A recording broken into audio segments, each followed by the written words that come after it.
Are you looking for answers on what it takes to get your septic system replaced? Are you wondering how much it will cost? I'm Isaiah with Dig It Excavating, and we sat down with several local health departments so we could show you the cost and process of getting a new septic system. My name is George Friday. I'm Director of Environmental Health for the Van Buren Cass District Health Department. I'm Bill Hartsiff.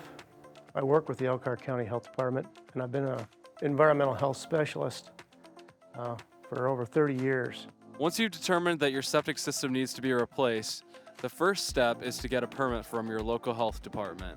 We need a permit to ensure public safety, to make sure that human waste is disposed of properly and that we don't contaminate our water supplies. You know, you just don't get a backhoe and start throwing dirt around and call it good. You have to understand the soil that you're working with and the amount of wastewater you're going to be generating, and all the things that factor into that have to all be incorporated into the issuance of that permit.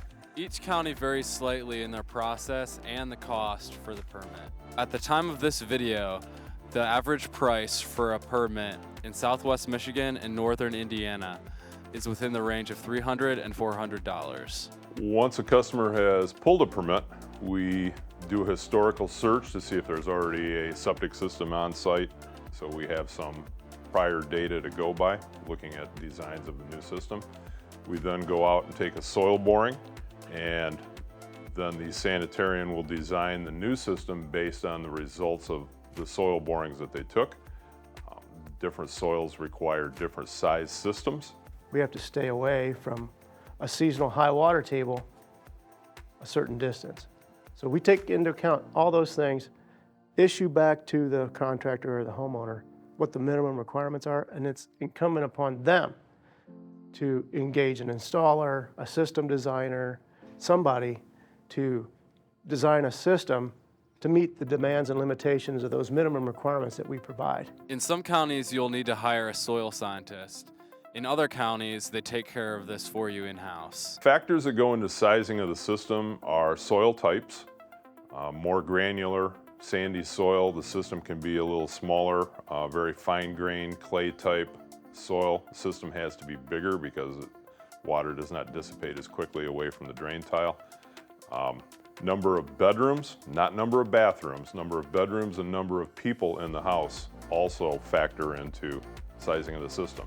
Just adding a bathroom doesn't really increase the water use, it's the capacity of the house that's important. So if you add a bedroom, that increases the capacity of the house, which means we then would need to increase the capacity of our septic system.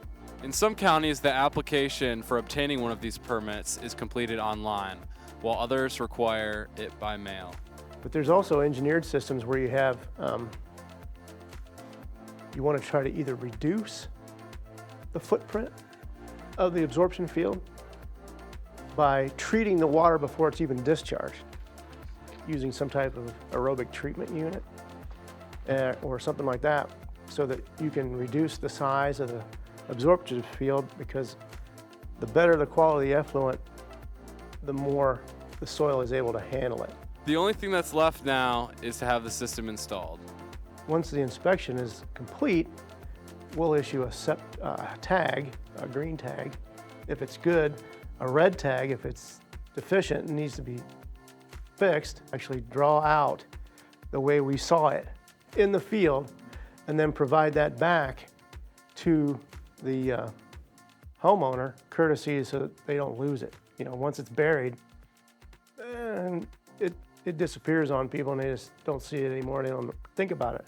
The cost of your new system depends on what size is specified on your permit and what your installer charges. But currently, you can expect to pay within the range of $12,000 to $35,000.